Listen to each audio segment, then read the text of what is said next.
Hello everyone, and welcome to this unboxing video for Res Arcana, a board game about resource management and, well, being an alchemist and magic and stuff like that. I've played this game before, which is why I now own it, because I really enjoyed it, and I also thought a couple of my friends, specifically one, would really enjoy this as well. But Plague, although that one friend is the one person I see outside of my family, so yeah. But it's a game about a lot of, like I said, resource management, as well as some card things, icon matching, stuff like that. In a high tower, an alchemist prepares potions using vials filled with otherworldly fluids. In a sacred grove, a druid grinds herbs for a mystical ritual. In the catacombs, a necromancer summons a bone dragon. Welcome to the world of Res Arcana. I wonder if there's a role-playing setting. Not that it sounds like anything outside of the generic D&D. In it, life, death, Elen, E-L-A-N, calm, and gold are the essences that fuel the arts of magic. Choose your mage, gather essences, craft unique artifacts, and use them to summon dragons, conquer places of power, and achieve victory.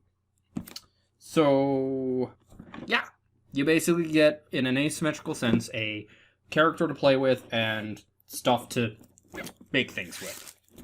It's like I said, a lot of resource management. And I love resource management games.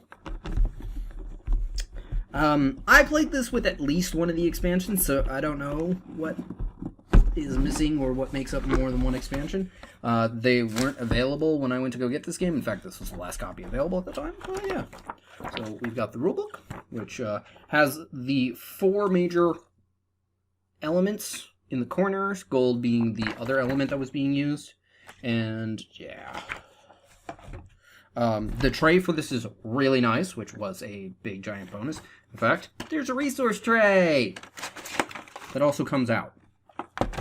Starting with that, in fact, we have the 5 different resources. They're all wooden tokens, which I always appreciate. So we've got a flame like blue, gold, a green potion thingy, actual flames, and skulls. But yeah, comes with a nice tray and everything, its own lid. Then we've got some ×5 tokens, I'm guessing. I don't think I remembered using these. Some kind of card things. They're cardboard, and each player will have one of these, but there's more than enough for one to each player with many left over. And you can swap these out. These are basically small bonuses that you can get, and you can either hold on to them or trade them in for others, last I remember. But, like, some of them are generate one or the other resource. I believe that's supposed to be it. Or have an effect of some sort, most of which are just used once because they have a very similar to the Magic the Gathering tap icon.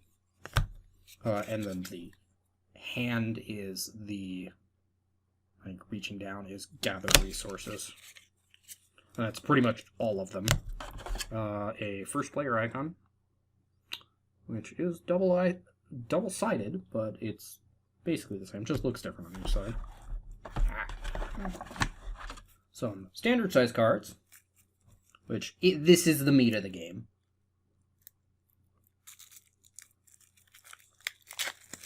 Last I remember, you only can hold on to so many of these, but you can always do things to cycle through your hand of cards. But we've got some summary cards for the same, so I'm guessing it's a 4-player game.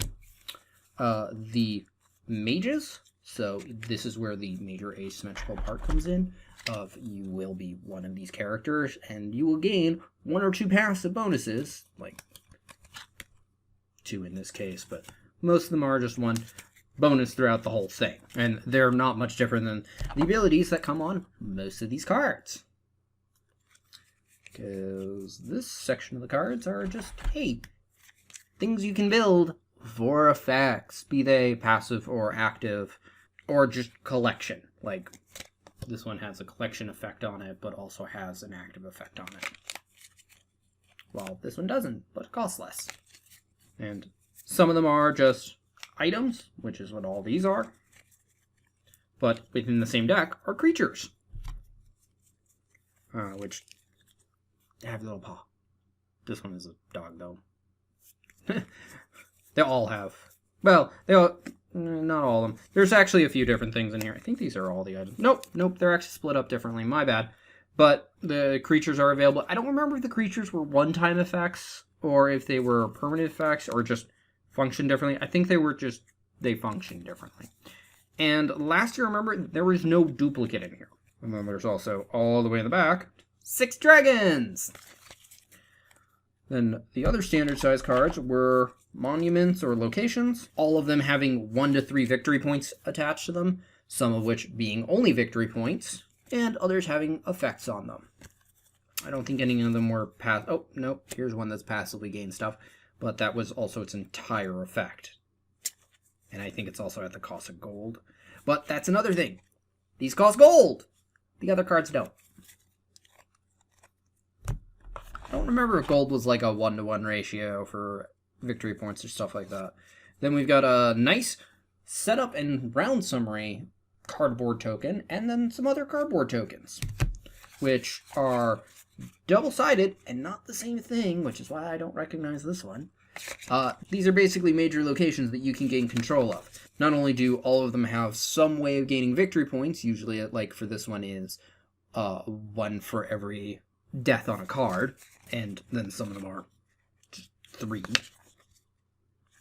Or 2 plus 1 for every. But last, remember, these will always end up on one side or the other. I don't know if they're all the same side when you play, because, like, blue gem versus red gem, or if it's just randomly flipped them. I wouldn't be surprised if it's all the same for balancing purposes. But they do all sorts of different kind of things, including many of which generate gold. And it's one of the major ways of scoring victory points outside of the monuments. In fact, this is probably the bigger way. But these are always laid out and are first come, first serve. Otherwise, outside of this really nice tray, which cardboard stuff here, cards here, the multiplier tokens here, these things here, and yeah, and then that tray goes right here. Really nice tray. Yeah, outside of that, that's everything. I remember having a lot of fun with this game. This was one of the last games I played before COVID hit, and I just really enjoyed it and wanted to make sure to get a copy, and did so last time I stopped into said store that I played the game at.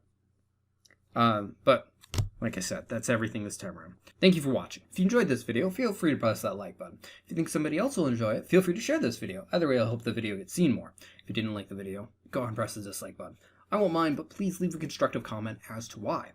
Also, feel free to comment in general, such as, would you like to see a review or how to play with this game, or a detailed overview? I don't think I'll go with the general component overview, because not a lot to it. That's mainly for more like Kingdom Death Monster or really big games. But I can do one if people really want me to.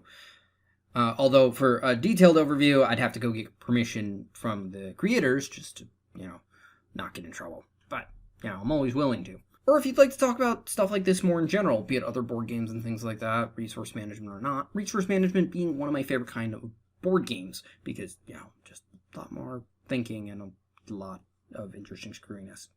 And if you'd like to see more like this, be it more unboxing videos, my board game overviews, my painting videos, anything else that I might do on this channel, feel free to subscribe. Regardless, thank you for watching and have a wonderful day. Bye-bye.